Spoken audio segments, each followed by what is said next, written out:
नमस्कार। 3 देव आपके सामने लिखे हैं।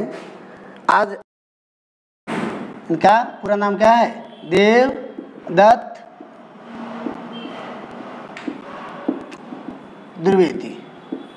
और इनके द्वारा सवैये और कवित्त लिखे गए हैं। ये 2 छंद हैं, ये छंद लिखे गए हैं। अब देव का जन्म हुआ था सन 1673 में। 1673 के अंदर इटावा जो कि उत्तर प्रदेश के अंदर है, वहाँ इनका जन्म हुआ था। और इनकी मृत्यु 1766 में हुई थी। और ये दरबारी और आश्रयदाता कवियों में इनका नाम आता था, क्योंकि ये अलग अलग राज्यों के अंदर अलग अलग राजाओं के पास में रहे थे।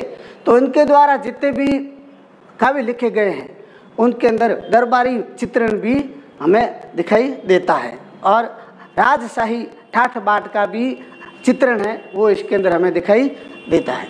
इनके द्वारा काव्य लिखे गए थे, उनकी संख्या 52 से लेकर के 72 के मध्य मानी जाती है। उनमें से मुख्यतः है रसविलास और भावविलास और काव्य रसायन और भवानी विलास। ये काव्य ग्रंथ है, ये इनके मुख्य है। और उनकी संख्या 52 से लेकर के 72 के बीच में मानी जाती है। और इनको रीतिकाल का कवि माना जाता है। प्रमुख रीतिकाल के जो भी कवि थे, उनके अंदर प्रमुख नाम आता है, वो देव का आता है, यानी देवदत्त द्विवेदी का आता है। अब इन्होंने जो इस पाठ के अंदर 2 लिखे हैं, सवैया और कवित्त। पहले सवैये के अंदर है वो भगवान कृष्ण के छोटे बाल रूप को दर्शाया गया है। हालांकि भगवान कृष्ण का जो बाल रूप था, वो तो एक गाय चराने वाले थे और वो ग्वाले थे। लेकिन जब देव राज दरबार के अंदर भी रह के आए थे, तो इनके जितनी भी कविताएं हैं, उनके अंदर राज दरबारों का भी चित्रण इनके अंदर सम्मिलित हो जाता है। जैसे इन्होंने इसके अंदर भगवान कृष्ण के एक राजाशाही बच्चा जैसा होता है, उसके जैसे आभूषण होते हैं, उनके जैसे वस्त्र होते हैं, उनके बारे में बताया गया है। और दूसरा कवित्त छंद है, उसके अंदर इन्होंने बसंत है, उसको एक छोटे बच्चे के रूप में माना है। जिस प्रकार से छोटे बच्चे का अपन पालन पोषण और उसका लाड दुलार कैसे करते हैं, वैसे ही प्रकृति है, वो बसंत रूपी जो ऋतु है, वो एक छोटा बच्चा है और उसका लाड दुलार वो बसंत कर रही है। अब पहले सवैये के अंदर है सवैया। इसको छंदों का राजा बोलते हैं, छंदों का राजा। जो छंद होते हैं, उनके अंदर सवैये को छंदों का राजा कहा जाता है। पायनी यानी पायल, पैर, ठीक है। और नुपुर घुंघरू, मंजू यानी सुंदर, बजे यानी बजना,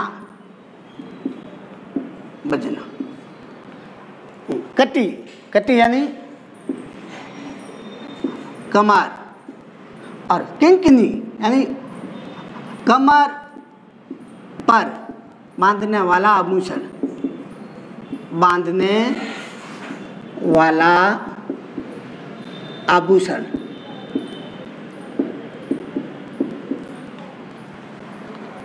के धुनी की मधुराई, यानी उसकी धुन यानी आवाज, और मधुराई बड़ी ही सुंदर आवाज उसकी आ रही है। सांवरे यानी सांवला कलर। आपको सभी को पता है कि हमारे भगवान कृष्ण का रंग था वो सांवला कलर था। अंग लसे यानी इसके ऊपर है सुशोभित होना,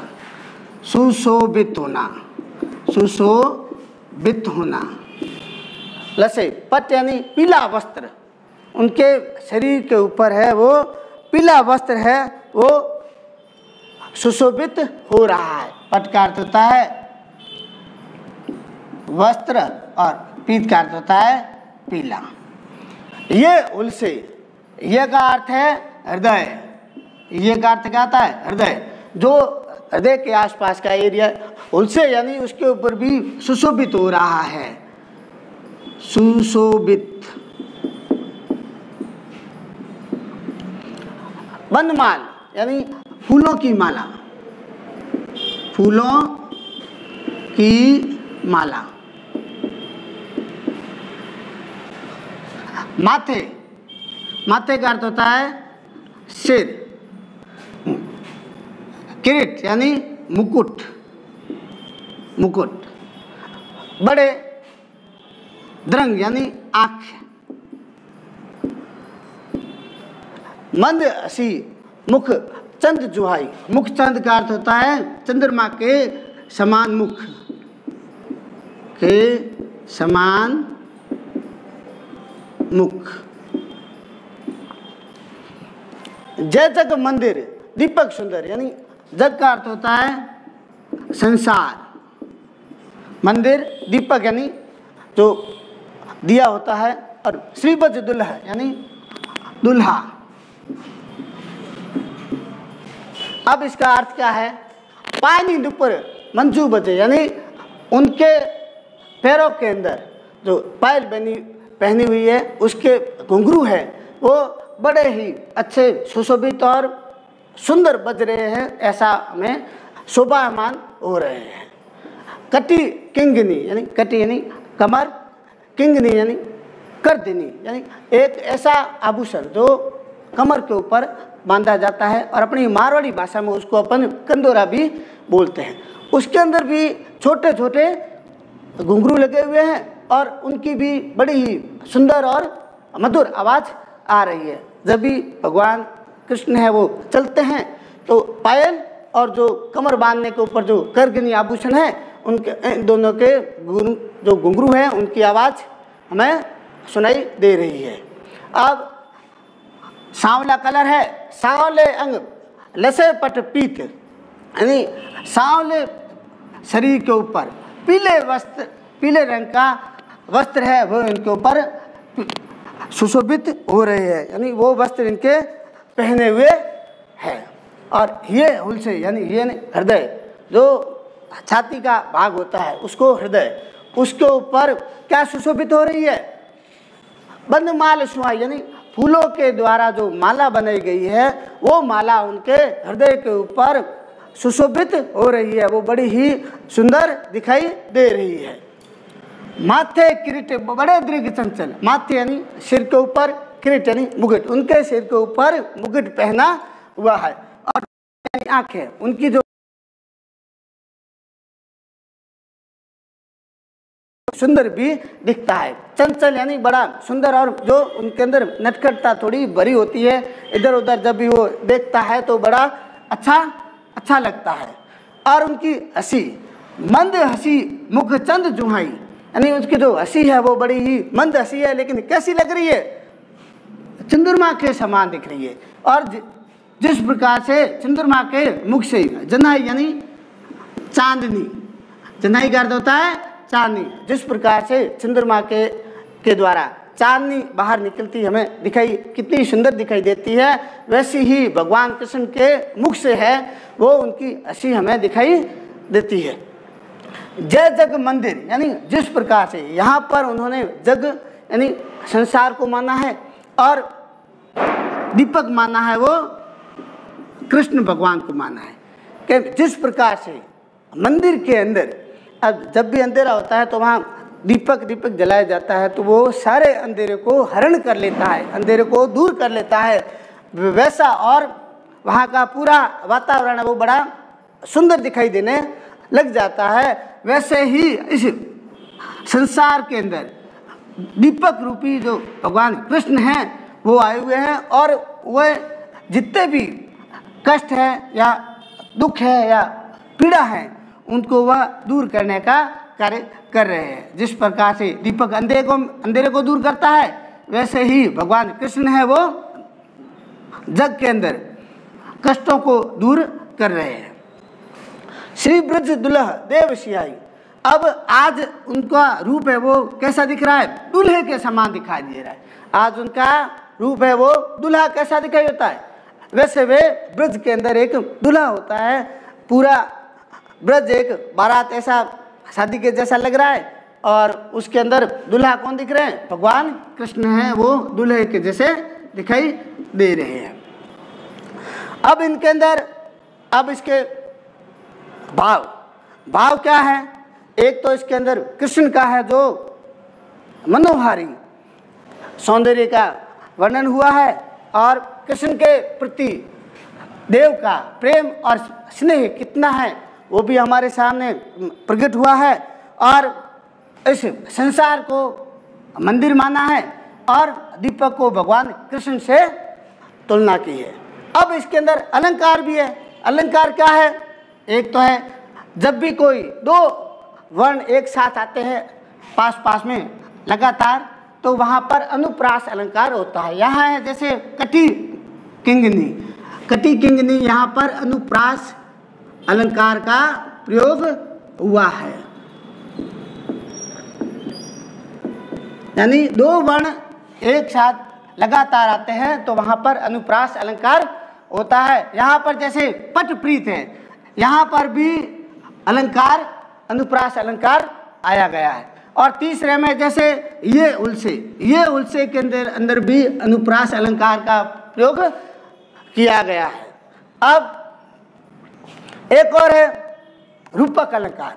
जैसे जिस किसी को उसके समान माना जाता है तो वहाँ रूपक अलंकार है। जैसे मुख को कहाँ कैसा माना है? चंद्रमा के समान माना है, तो यहाँ पर ये रूपक अलंकार है। रूपक अलंकार यहाँ भगवान कृष्ण के मुख को चंद्रमा के समान मानना है, रूपक अलंकार है। और यहाँ जगजीव मंदिर, यहाँ पर भी रूपक अलंकार है। यहाँ पर भी क्या है? रूपक अलंकार का प्रयोग हुआ है। और इनकी भाषा क्या है? ब्रज भाषा है। कौन सी भाषा का उपयोग लिया है? भाषा में है ब्रज भाषा का उपयोग लिया है। ब्रज भाषा के अंदर देव ने ये कवित्व और ये सवैये लिखे हैं।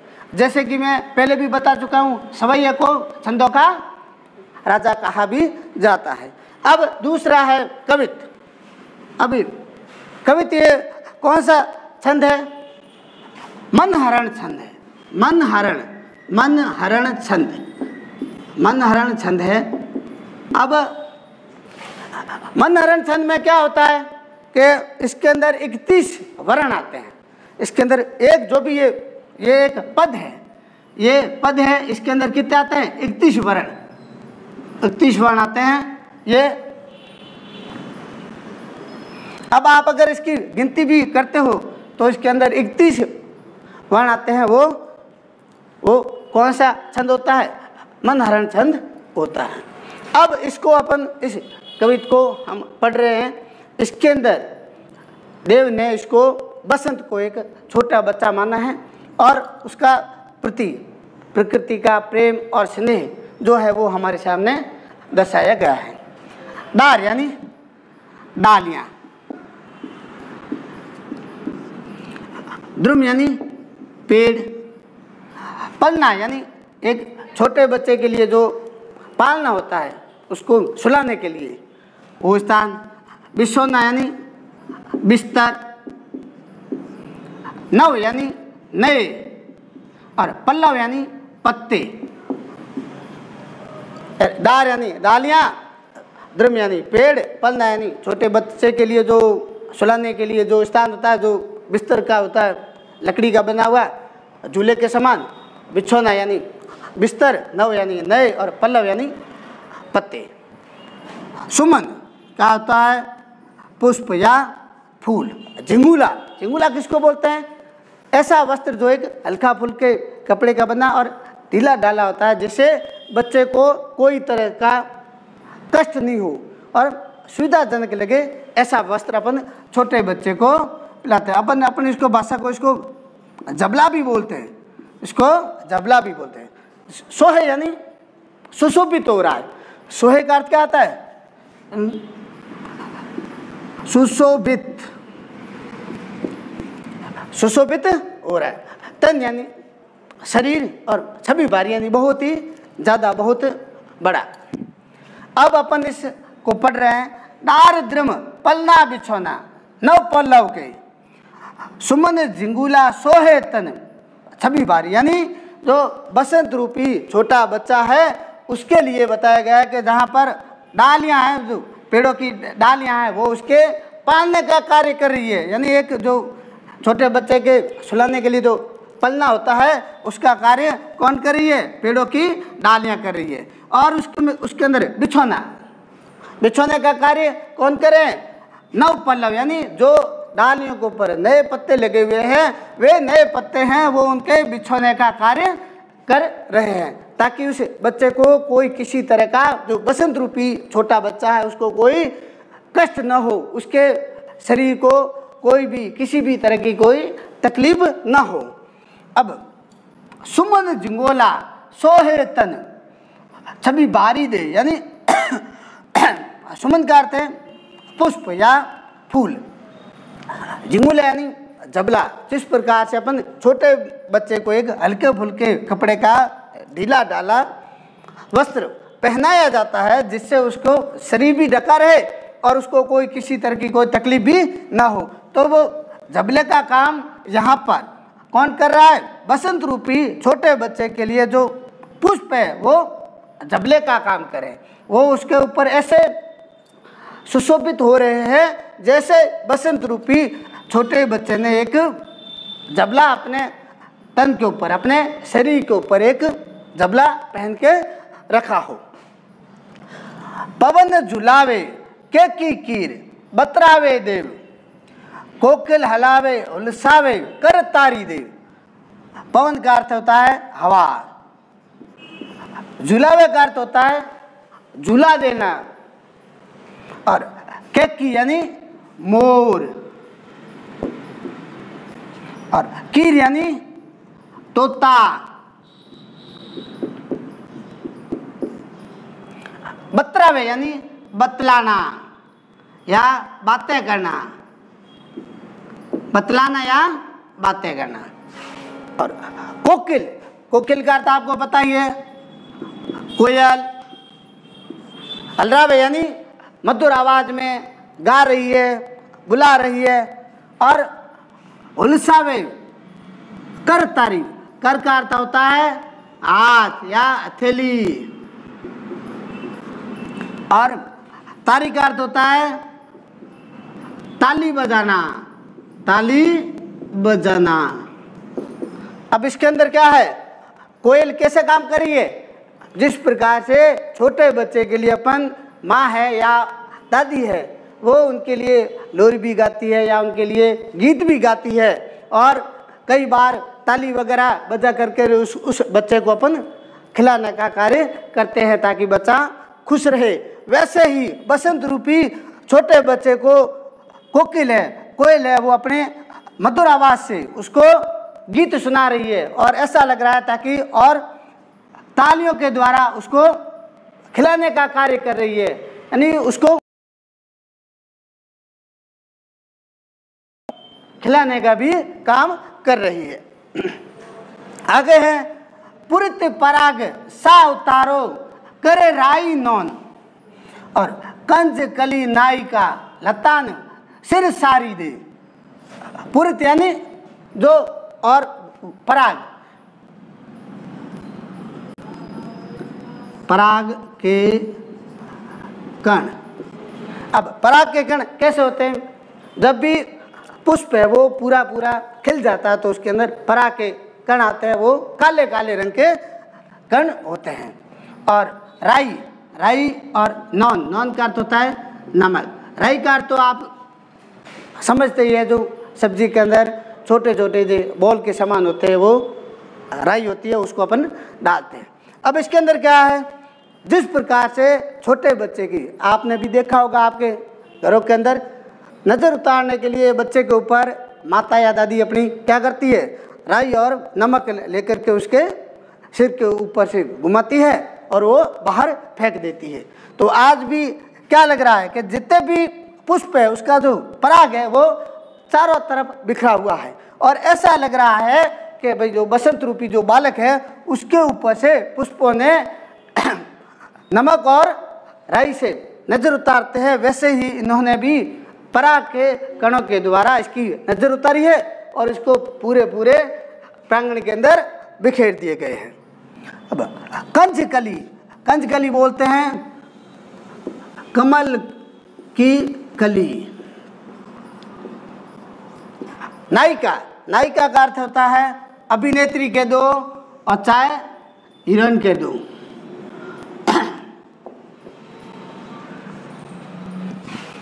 लतान यानी लताएं, शाखाएं कह सकते हो। सिर साड़ी यानी सिर का अर्थ होता है सिर, माथा और साड़ी जो औरतें जो आभूषण जो वस्त्र पहनती है साड़ी, उसको बोला गया है साड़ी। यानी यहाँ पर क्या है, जिस प्रकार से कंजकली नायिका लतान सिर साड़ी, जिस प्रकार से छोटे बालक के ऊपर में माता या दादी या उसकी माँ है वो एक साड़ी के द्वारा उसके सिर को, जब भी वो सोता है तो उसके सिर को वो ढक देती है, उसी प्रकार बसंत रूपी छोटे बच्चे के लिए जो कमल की कलियां हैं वो एक नायिका के रूप में अपनी शाखाएं, अपनी लताओं के द्वारा बसंत रूपी छोटे बालक है उसके सिर को ढकने का काम कर रही है। मदन महीप झूको बालक बसंत ताही, प्रातः ही जगावत गुलाब चटकारी दे। अब यहाँ मदन का अर्थ होता है कामदेव और महीप का अर्थ होता है राजा। झूको बालक बसंत दिया, यहाँ पर क्या कहा है, बसंत को कामदेव राजा का बेटा माना जाता है। जब भी अगर कामदेव के समय मन बड़ा ही चंचल और सुंदर और मन के अंदर उत्साह और खुशी भर जाती है, वैसा ही आज बसंत है वो कामदेव के पुत्र के समान आज का जो मौसम है, आज की जो ऋतु है बसंत ऋतु, वो कामदेव के पुत्र के समान हमें प्रतीत हो रही है। और प्रातः यानी सुबह, प्रातः का अर्थ होता है सुबह, जगावत यानी जगाना। गुलाब चटकारी यानी छोटे बच्चे को हमेशा आप भी देखते हो अपने घरों के अंदर कि छोटे बच्चे को ऐसे सीधा उठाया नहीं जाता है, तो माँ क्या करती है, या तो धीरे से चुटकी बजाती है और या फिर उसको थोड़ा बहुत हिला करके उसको लाड और प्यार से उसको जगाती है। वैसे ही बसंत रूपी जो छोटा बच्चा है उसको जगाने का काम, गुलाब की जो कली होती है वो फूल बनती है तो एक चटक करके बनती है, तो इससे ऐसा प्रतीत होता है कि जैसे वह अपने छोटे बच्चे को, जो बसंत रूपी छोटा बच्चा है, उसको जगाने का कार्य कर रही है। ये इसके भाव थे। अब इसके अंदर एक तो कौन सा अलंकार आया है, मानवीकरण अलंकार, मानवीकरण। अब मानवीकरण अलंकार कब आया? मानवीकरण अलंकार आता है जब अपन प्रकृति को मानव के रूप में बताते हैं। प्रकृति की तुलना अपन किससे करते हैं? मानव से। जब भी प्रकृति की तुलना की जाती है तो उस समय मानवीकरण अलंकार का उपयोग होता है। तो यहाँ पर भी बसंत को एक छोटे बच्चे के रूप में बताया है, तो इसलिए यहाँ पर मानवीकरण अलंकार का उपयोग हुआ है। अब इसका भाव सौंदर्य क्या है? एक तो बसंत को बालक बताया गया है और प्रकृति को मानव की तरह बताया गया है, और तीसरा है प्रकृति की सुंदरता को बताया गया है, और चौथा कवि देव का प्रकृति प्रेम, यानी देव प्रकृति से कितना प्रेम और स्नेह करते हैं वो सारी चीज़ इसके अंदर बताई गई है। अब इनकी भाषा है इसकी, वो ब्रज भाषा के अंदर लिखे गए हैं, और अनुप्रास एवं रूपक अलंकार और एक मानवीकरण अलंकार का इसके अंदर उपयोग, इनके अंदर प्रयोग किया गया है। और इस तरीके से ये पाठ आज का पूरा हो रहा है, और अगला है वो हम अगले, जब भी अगला वीडियो आएगा उसके अंदर इसके अगले कवित है उसको और इस पाठ के जो प्रश्न उत्तर है उनको पढ़ने का कार्य करेंगे। नमस्कार।